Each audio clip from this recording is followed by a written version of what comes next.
यावर्षीच्या चीनच्या हांगझो प्रांतात आयोजित 19व्या आशियाई क्रीडा स्पर्धेत भारताची कामगिरी उल्लेखनीय ठरली.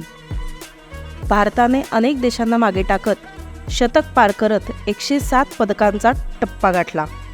या कामगिरीच्या रूपाने भारताच्या शिरपेचात आणखीन एक मानाचा तुरा मोठ्या सन्मानाने रोवला गेला. गेल्या 60 वर्षातली ही भारताची एशियन गेम्समधली सर्वोत्तम कामगिरी ठरली. अंतिम पदक तालिकेत भारत 4थ्या क्रमांकावर आता विराजमान झाला आहे. या स्पर्धेच्या शेवटी भारताच्या खात्यात 28 सुवर्ण, 38 रौप्य आणि 41 कांस्य अशी 107 पदकं जमा झाली. इस बार 100 पार असा संकल्प करून गेलेला भारत 19 सप्टेंबरला सुरू झालेल्या स्पर्धेत जेव्हा एकेका क्रीडा प्रकारात उतरू लागला तसतसा तो वरच चढू लागला.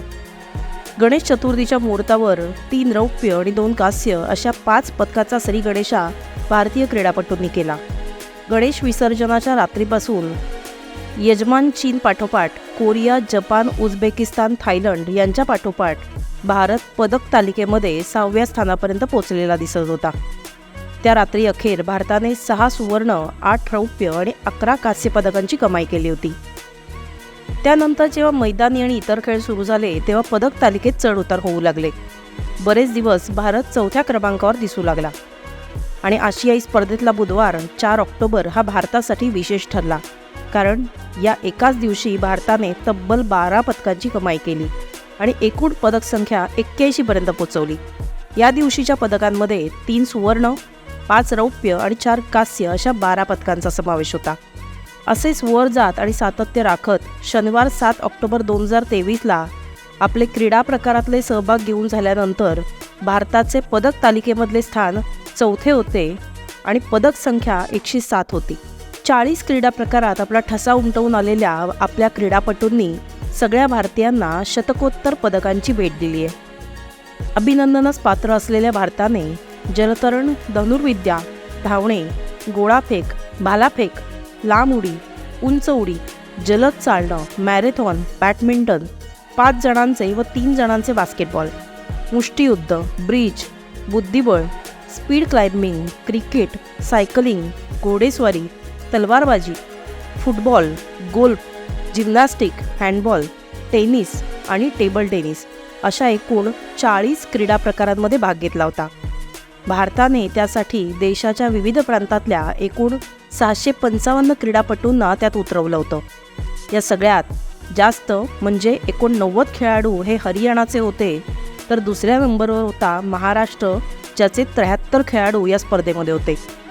भारतीय संघाने अनेक आश्चर्यकारक पदकं जिंकली. त्यापैकी सर्वात मोठी पदकं म्हणजे सुतीर्थ मुखर्जी आणि अहिका मुखर्जी यांच्या महिला टेबल टेनिस संघाने जिंकली, ज्यांनी उपांत्य फेरीत बलाढ्य चीनला नमवलं. तसंच महिलांच्या 5000 मीटर स्पर्धेच्या अंतिम 30 मीटर शर्यतीत पारुल चौधरीची सनसनाटी कामगिरी दीर्घकाळ स्मरणात राहील अशी ठरली, कारण या मेरठच्या धावपटूने जपानच्या रिरिका हिरोनाकाचा पराभव करून सुवर्णपदक जिंकलं.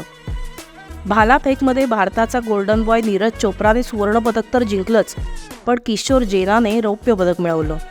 त्याचबरोबर 31 वर्षीय अन्नू राणीने भालाफेकीत इतिहास रचला आणि यात सुवर्णपदक मिळवणारी ती पहिली भारतीय महिला ठरली. कॅनोवर अर्जुन सिंग आणि सुनील सिंग सलाम यांचं पुरुषांच्या 1000 मीटर दुहेरीतलं ऐतिहासिक कांस्य पदक आणि मिश्र 35 किलोमीटर शर्यतीतलं राम बाबू आणि मंजू राणी यांचं 3रं स्थान ही प्रमुख उदाहरणं. मराठमोळ्या अविनाश साबळेचे 3000 मीटर स्टिपलचेस प्रकारात ऐतिहासिक सुवर्णपदक आणि ओजस देवतळे या आणखीन एका मराठी खेळाडूचं तिरंदाजीमधलं तिहेरी सुवर्णपदक ही अजून काही विशेष उदाहरणं. भारताने ॲथलेटिक्स स्पर्धेत सर्वाधिक 29 पदकं तर नेमबाजीमध्ये 22 पदकं जिंकली. या दोघांशिवाय आशियाई क्रीडा स्पर्धेत घोडेस्वारी, नौकानयन आणि रोईंग स्पर्धेत जिंकलेल्या पदकांनीही भारताला 100 पार करवण्यात महत्त्वाची भूमिका बजावली. आशियाई क्रीडा स्पर्धेत अर्धशतक झळकवणारी शेफाली ही भारताची पहिली महिला खेळाडू ठरली. 19 चेंडूंमध्ये तिने आपलं अर्धशतक पूर्ण करत अनेक मोठमोठ्या विक्रमांना गवसणी घातली आहे. भारतीय महिला क्रिकेट आणि कबड्डी संघासह अनेक खेळात आपला ठसा उमटवत भारताच्या लेकींनी देखील भारताची मान या स्पर्धेत अभिमानाने उंचावली. हांगझो आशियाई स्पर्धेतलं पदकांचं शतक हे केवळ खेळाडूंचं यश नाही, त्यामागे राबवली जात असलेली यंत्रणा तेवढ्याच सक्षमपणे या खेळाडूंच्या पाठीशी उभी राहिली. अर्थातच त्यांचाही यात मोलाचा वाटा आहे. मग त्या कॉर्पोरेट कंपन्या असोत किंवा खेळासाठी काम करणाऱ्या अनेक संस्था असोत किंवा क्रीडा मंत्रालय असो. गेल्या काही वर्षापासून सर्व राष्ट्रीय क्रीडा संघटनांना बळ देण्याचा प्रयत्न केंद्राकडून केला जात आहे. पंतप्रधान नरेंद्र मोदी जातीने सर्व खेळांमध्ये लक्ष घालतायत, खेळाडूंशी थेट संवाद साधतायत. भारतीय क्रीडा प्राधिकरणानं आपल्या केंद्रातील सुविधा वाढवल्यात. सध्याच्या घडीला देशभरातील या केंद्रांचा लाभ 10,000हून अधिक मुलं-मुली घेताना दिसत आहेत.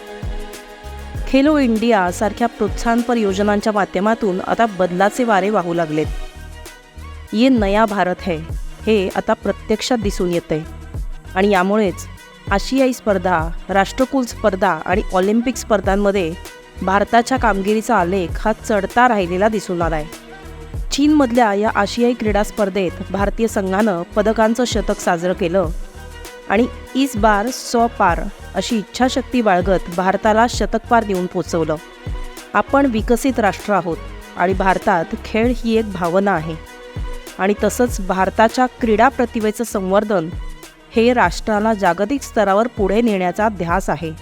हा संदेश या स्पर्धेनी भारतातल्या प्रत्येकाच्या मनापर्यंत पोचवला आहे.